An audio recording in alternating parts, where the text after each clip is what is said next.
Hello everyone, you are watching Lawrence. दोस्तों, गांधी जी को बार बार एक ही बात के लिए क्रिटिसाइज किया जाता है कि उन्होंने भगत सिंह को फांसी से बचाने की कोशिश नहीं की थी। ये क्रिटिसिज्म कितना सही है, कितना गलत है, इस वीडियो में जानने की कोशिश करेंगे। सबसे पहले जानेंगे कि भगत सिंह जो थे उनको फांसी की सज़ा क्यों सुनाई गई थी।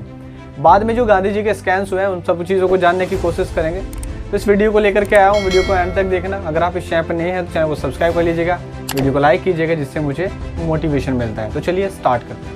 1928 भगत सिंह HSRA यानी हिंदुस्तान सोशलिस्ट रिपब्लिकन एसोसिएशन का एस्टेब्लिशमेंट करते हैं। वहीं पर 1928 के अंदर साइमन कमीशन को लेकर के इंडिया के अंदर काफ़ी जगह प्रोटेस्ट चल रहे होते हैं। तो साइमन कमीशन को लेकर के लाहौर के अंदर भी एक प्रोटेस्ट चल रहा था, यानी जिसको लीड करने वाले थे लाला लाजपत राय। और लाला लाजपत राय के सामने जो ब्रिटिशर्स थे उनमें जेपी स्कॉट थे जो वहाँ पे लीड कर रहे थे। तो जेपी स्कॉट जो होते हैं वो वहाँ पे लाठी चार्ज के लिए ऑर्डर दे देते हैं, और लाठी चार्ज करने की वजह से जो लाला लाजपत राय थे उनके ब्रेन इंजरी हो जाती है, और जिसकी वजह से उनकी 1-2 दिन बाद डेथ हो जाती है। तो यहीं पर जितने फ्रीडम फाइटर थे सभी के अंदर गुस्सा हो जाता है, भगत सिंह भी थे। तो ये एक प्लानिंग बनाते हैं जिसके अंदर बटुकेश्वर दत्त, भगत सिंह, चंद्रशेखर आज़ाद और भी सारे लोग होते हैं, और उनकी हेल्प करने के लिए होते हैं जयगोपाल। जयगोपाल ने, क्योंकि जेपी स्कॉट को देखा था, इन लोगों ने नहीं देखा था, तो जयगोपाल की हेल्प से ये मारने के लिए जाते हैं जेपी स्कॉट को। जयगोपाल जेपी स्कॉट को पहचानने की भूल कर देते हैं, जिसकी वजह से एसपी सॉन्डर वहाँ पे मारा जाता है। और इसी वजह से ब्रिटिशर्स बहुत ज़्यादा गुस्सा होने लगते हैं इन फ्रीडम फाइटर से, और इनके अगेंस्ट एक मुहिम चलाते हैं, यानी पूरी चेकिंग चलती है। तभी भगत सिंह ब्रिटिशर्स को लाहौर से चकमा दे करके बंगाल पहुँच जाते हैं। यानी ब्रिटिशर्स को 1 साल तक भगत सिंह के बारे में कोई इन्फॉर्मेशन नहीं थी। 1929 जब ब्रिटिश असेंबली होती है उसके अंदर 2 बिल पास किए जा रहे होते हैं, यानी वहाँ पर एक ट्रेड डिस्प्यूट बिल, दूसरा पब्लिक सेफ्टी बिल। उसी के बीच ये लोग भी वहाँ पहुँच जाते हैं। बटुकेश्वर दत्त और भगत सिंह ये वहाँ जाकर के असेंबली में बम गिरा देते हैं। यानी जबकि इनकी जो मंशा थी वो किसी को मारना नहीं था, सीधा सिंपली एक ही चीज़ थी कि हम लोग ब्रिटिशर्स को अपनी आवाज़ सुनाना चाहते हैं कि कब से हम लोगों की कोई आवाज़ सुनी ही नहीं जा रही है कहीं पर भी। और बम गिराने के बाद ये लोग वहाँ से भगते नहीं हैं, खुद को सरेंडर करा देते हैं। यानी जब हमें ट्रायल के लिए ले जाया जाएगा तो लोगों तक हम अपनी बात को, अपने ओपिनियन को पहुँचा सकेंगे। और इसी के चलते इनके ऊपर 2 केस लगा दिए गए, जिसमें फर्स्ट केस था असेंबली के अंदर जो बम गिराया था इन्होंने, यानी असेंबली बम केस, और सेकंड लाहौर कॉन्स्पिरेसी, यानी एसपी सॉन्डर को मार दिया था। और ये जो एसपी सॉन्डर को इन लोगों ने मारा था, इसी की वजह से इनको फांसी की सजा सुनाई गई थी। और अब ये भी जान लेते हैं कि गांधी जी ने क्यों हेल्प नहीं की थी, क्यों इनको फांसी की सजा से बचाने की कोशिश नहीं की थी। 1930 यानी जहाँ पर महात्मा गांधी और कांग्रेस मिल करके सिविल डिसओबीडिएंट का मूवमेंट चला रहे होते हैं, वहीं पर दूसरी तरफ ब्रिटिश गवर्नमेंट साइमन कमीशन की रिपोर्ट को डिस्कस करने के लिए इंडिया में, यानी फर्दर कॉन्स्टिट्यूशन रिफॉर्म किया जा सके, उसके लिए राउंड टेबल कॉन्फ्रेंस की जाती है, यानी जिसके अंदर कांग्रेस भाग नहीं लेती है। और कांग्रेस के ना जाने से, पार्टिसिपेट ना करने से वो राउंड टेबल जो कॉन्फ्रेंस होती है वो फेल हो जाती है, क्योंकि उस टाइम पर कांग्रेस इंडिया की सबसे बड़ी पार्टी थी। और इसीलिए इंडिया के जितने भी वायसराय थे ब्रिटिशर्स, उनके ऊपर प्रेशर बनाया जाता है कि कांग्रेस को किसी भी तरीके से नेक्स्ट जो कॉन्फ्रेंस होगी उसके अंदर लाया जाए। और ऐसे में लॉर्ड इरविन जो होते हैं वो डिसाइड करते हैं, यानी कांग्रेस से बात करते हैं कि उनका जो भी समझौता होगा, जो भी उनकी मांग होगी उसको पूरा किया जाएगा। और सबसे पहले कांग्रेस की सबसे बड़ी मांग थी, यानी जो ब्रिटिशर्स ने एक्सेप्ट किया था।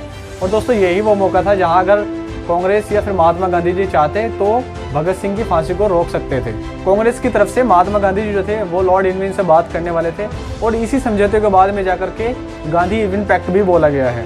यहीं पर ही लोगों का कहना था कि गांधी जी अगर चाहते तो यहाँ पर डिमांड उठा सकते थे, क्योंकि कांग्रेस की हर एक डिमांड मानने के लिए तैयार थी ब्रिटिश गवर्नमेंट। और यही वो टाइम था जब गांधी जी उनकी फांसी को रुका सकते थे, पर गांधी जी ने इस बात को मानने से बिल्कुल इनकार कर दिया था। क्या गांधी जी ने भगत सिंह को बचाने की कोई कोशिश नहीं की थी, उनकी फांसी को रोकने की कोई कोशिश नहीं की थी? तो दोस्तों, इसके लिए गांधी जी के जो प्रिंसिपल है और उनकी जो आइडियोलॉजी है उसको जानना थोड़ा ज़रूरी है। उस वक्त की बात करें तो तब भी, और आज की बात करें तो तब भी, लोगों के अंदर एक ही बात को माना जाता है कि गांधी जी जो है वो नॉन वायलेंस को फॉलोवर थे, यानी उनके अंदर जो प्रिंसिपल था वो नॉन वायलेंस का प्रिंसिपल था। वो चाहते ही नहीं थे कि कहीं पर भी हिंसा हो, अहिंसा से बात की जाए।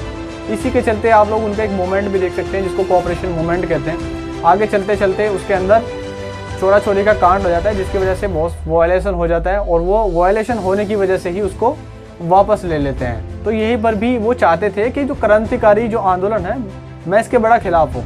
उनका एक चीज़ और कहना था कि क्रांतिकारी जितने भी होते हैं उनके अंदर देश प्रेम की कोई कमी नहीं होती, पर जिस रास्ते को उन्होंने पकड़ा है शायद वो गलत है। दोस्तों, गांधी जी ने कभी क्रांतिकारियों को खुलकर सपोर्ट नहीं किया है।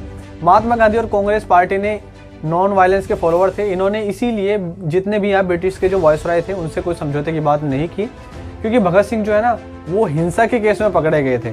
और अगर ये किसी से समझौते की बात कर लेते तो वो इनके प्रिंसिपल के खिलाफ था, यानी अहिंसा के खिलाफ था इनके, क्योंकि गांधी जो है अहिंसा के फॉलोवर थे। अब ऐसा भी नहीं है दोस्तों कि वो इनकी फांसी को सपोर्ट करते थे, क्योंकि वो कैपिटल पनिशमेंट के वैसे ही खिलाफ थे। गांधी जी ने यह भी कहा था कि जो क्रांतिकारी हैं वो भले ही उनका रास्ता गलत हो पर उनकी जो मंशा है वो सही है, क्योंकि अगर सिस्टम गलत ना होता तो वो इस रास्ते पे ही ना चलते। इसीलिए सिस्टम को बदलने की ज़रूरत है, क्रांतिकारी तो अपने आप ही बदल जाएंगे। तो क्वेश्चन ये उठता है कि गांधी जी ने उनको बचाने के लिए कोई कोशिश नहीं की है।